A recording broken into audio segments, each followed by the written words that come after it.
పక్కన ఫోటోలో కనిపిస్తున్న విధంగా నెక్ డిజైన్ స్టిచ్ చేసుకోవడానికి ముందుగా శారీలో వచ్చిన బ్లౌజ్ పీస్కి బార్డర్ ఒకవైపు హ్యాండ్స్ కోసం ఇంకోవైపు బార్డర్ని ఇలా డబల్గా జాయిన్ చేసుకున్నాను. తర్వాత ఇలా నెక్ డిజైన్ ఇలా కట్ చేసుకొని పైపింగ్ని 1/2 ఇంచ్ వరకు రెడీ చేసుకొని ఇలా కార్నర్గా పైపింగ్ అనేది స్టిచ్ చేసుకోవాలి. చూస్తున్నారు కదా నెక్ డిజైన్ ఎలా ఉందో సేమ్ అలాగే స్టిచ్ చేసుకోవాలి. అలాగే కార్నర్స్ వచ్చిన దగ్గర చిన్న చిన్న కట్స్ పెట్టుకుంటూ నెక్ షేప్ అంతా కూడా పైపింగ్ని చుట్టూ కూడా స్టిచ్ చేసుకోవాలి మొత్తంగా. ఇలా నెక్ డిజైన్ ప్యాచ్ వర్క్ పట్టు శారీ బ్లౌజ్లో కూడా అలా బాగుంటుంది. చూస్తున్నారు కదా ఇలా మొత్తం నెక్ చుట్టూ కూడా మొత్తంగా స్టిచ్ చేసుకోవాలి.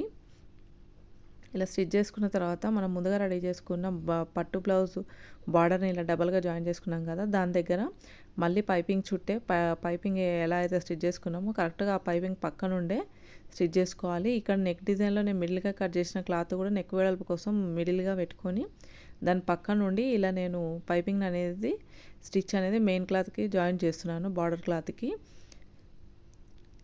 ఇలా ఇలా నెక్ వెడల్పు కూడా ఎక్కువ కాకుండా మిడిల్లో పాటు యూజ్ అవుతుంది. ఇలా తర్వాత పక్క నుండి ఒక క్లాత్ అంతా కట్ చేసుకున్నాను, ఎక్స్ట్రా క్లాత్ని. తర్వాత చిన్న చిన్న కట్స్ అంతా మొత్తంగా రౌండ్గా చిన్న చిన్న కట్స్ అనేది పెట్టుకోవాలి. మూలలు తిరిగిన దగ్గర కూడా మూల వరకు కట్ అనేది పెట్టుకొని కొంచెం ఎక్స్ట్రా ఉన్న క్లాత్ని కట్ చేసుకోవాలి. కట్స్ దగ్గర ఇలా మొత్తంగా ఉల్టా తిప్పేసుకోవాలి. ఉల్టా తిప్పేసుకుంటే మనకు పైపింగ్ అనేది ఇన్విజిబుల్గా బయటికి వస్తుంది. ఈ డిజైన్కి పైపింగ్ వేయడం వల్ల కూడా ఇంకా చాలా హైలైట్ అవుతుంది.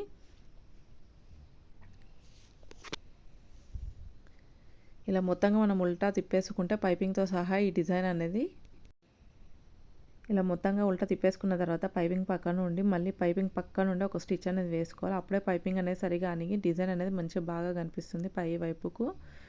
ఇలా మొత్తం రెడీ చేసుకున్న తర్వాత మనము డైరెక్ట్గా ఇంకా మనం బ్యాక్ పార్ట్ లైనింగ్ని జాయింట్ వేసుకుంటాం కదా, అక్కడ పెట్టుకొని స్టిచ్ చేసుకుంటే అయిపోతుంది. ఇప్పుడు మనం బ్యాక్ సైడ్ నెక్ డిజైన్ వెడల్పు అనేది వేసుకున్నాం కదా, దాని పక్కన కూడా ఒక స్టిచ్ అనేది వేస్తున్నాను.